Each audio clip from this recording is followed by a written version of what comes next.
Hi everyone, and welcome back to the GuideWell Insights Lounge. We're here on location at the Oliver Wyman Health Innovation Summit. My name is Kate Warnock, and I'm so pleased to bring our next guest, Josh Michelsen. Josh, welcome to the interview. Thank you for having me. We're happy to have you. So Josh, you are a partner for the Health and Life Science Practices and got a second title, Director of the OWHIC Leaders Alliance for Oliver Wyman. So, big job.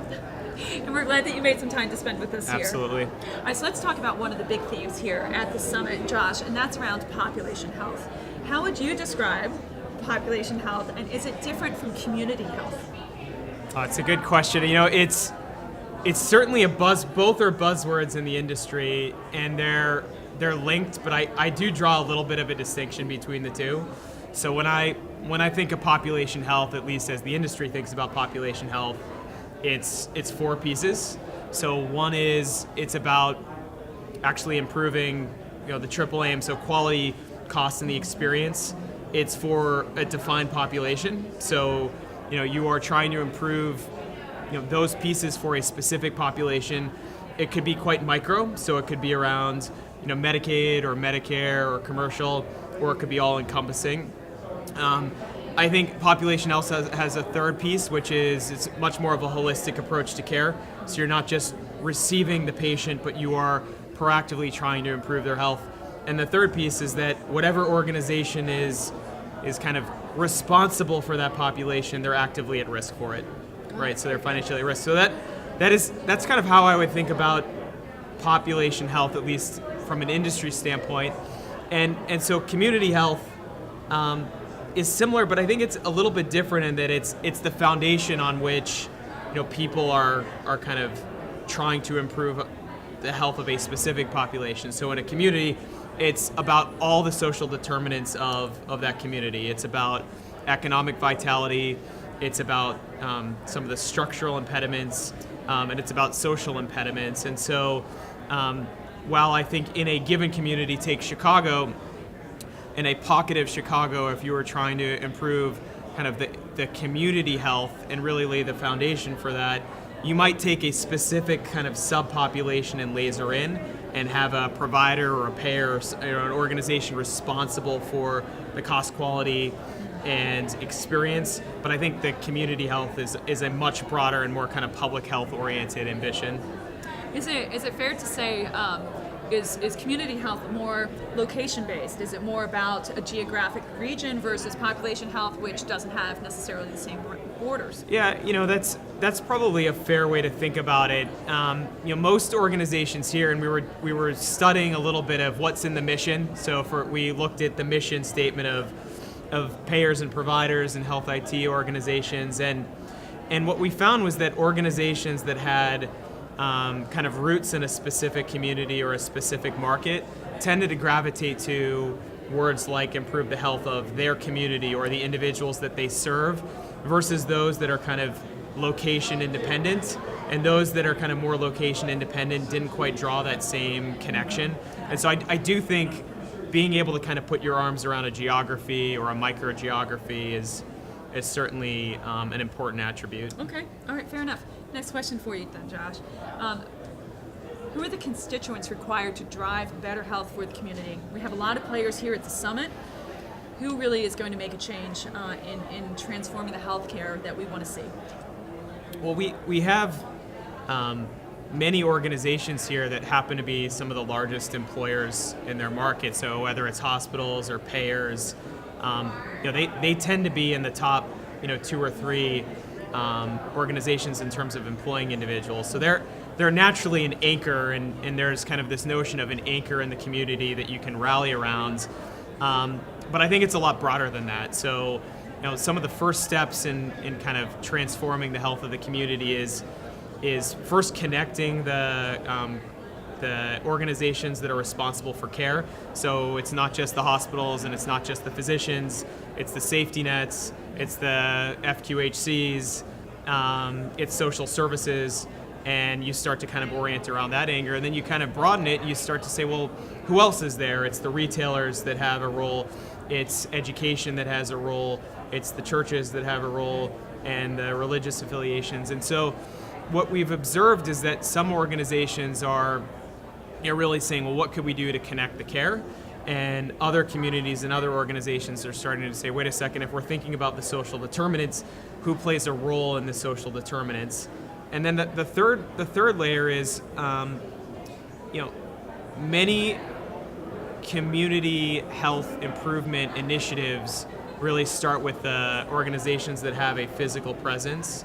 And what we're seeing is that there's an opportunity to pull in innovators and technology companies to actually assemble, the supply side a little bit differently. So it's not just, a provider in a market that has a new care model. It's what would happen if you actually incorporated the provider with consumer tech and engagement around specific populations. And we think there's a lot of promise in actually attracting innovators to test their models and refine their models through community health initiatives. So it's quite broad, but we do think it's important to have an anchor that can serve as a facilitator and really help rally investment and energy across multiple organizations. As you give your response, Josh, I can't help but think that with so many players involved in this, that really does speak to the complexity of really managing true health and helping people, focus not just on, episodic care, but that holistic vision that you painted for us in the beginning. So just one of the challenges, but, so many opportunities too when you have the right people involved. So we have one more question for you, Josh. So what new business models or collaborations are you seeing emerge as a result of organizations wanting to make a substantial impact on the health of their communities? So, I guess a couple things. One, we're seeing organizations rally around kind of a major cause. So whether it's something like hunger or employment, we're seeing some healthcare organizations say, we're going to find an issue and rally around that issue and be quite systemic about it. So take hunger as an example. The role of a provider could actually be creating as part of their care pathways, nutrition plans, and then tying into what restaurants are doing in the community and addressing food deserts. And so taking an issue like that and actually marbling a set of solutions around a specific issue. We're seeing other instances where, it's actually city-led. And so the government is going to come in, and Chicago is an example of this. They have invested in Healthy Community or Healthy Chicago 2.0. And so they are inciting or asking, multiple constituents in a market to rally around multiple issues. So it's much more diverse in the set of issues that they're taking. And then the third thing, which I haven't seen take place, but I would love to, is, and we're here talking about it, this idea of health and wellness, right? So we have sick care and we have kind of preventative, proactive care and engagement.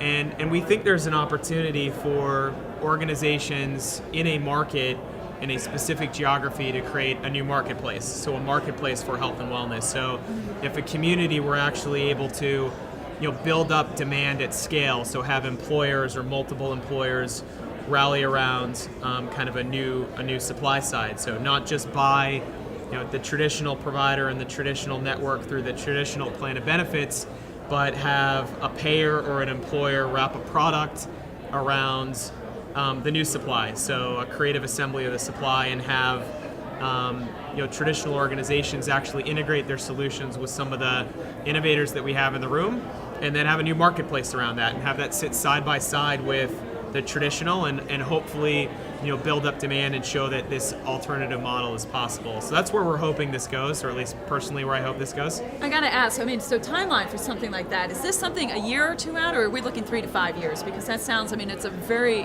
I love the idea of that kind of model. Realistically, how long might it take to really get something like that to begin to build traction? Well, so what we've observed in the market is anytime you're trying to bring a new product, even take a payer that's moving into Medicare Advantage space and trying to build adoption, you don't go from 0 lives to tens of thousands of lives or hundreds of thousands. So that can take a while. What we're hoping is that transparency around the effectiveness of those solutions is something that helps influence it. It's its own best marketing, right? And then, we are seeing examples of smaller communities, maybe not large metropolitan communities, but smaller communities bring government, public health, providers, banking, transportation, kind of all sectors together. And in that smaller microcosm, they've been able to do it, but in part because they control many of the levers. Whereas in a marketplace like Chicago, it's a lot harder to do that. So we're hoping that at least in pockets, we're able to see that kind of new supply rise, where it's many organizations coming together and then buying that in a more packaged way. Okay. Josh, you paint a really, really fascinating look ahead into the future of healthcare, and I appreciate you spending your time and your insights with us here at the Guidewell Insights Lounge. Thank you. My name is Kate Warnock. Thank you so much for watching. Thank you so much.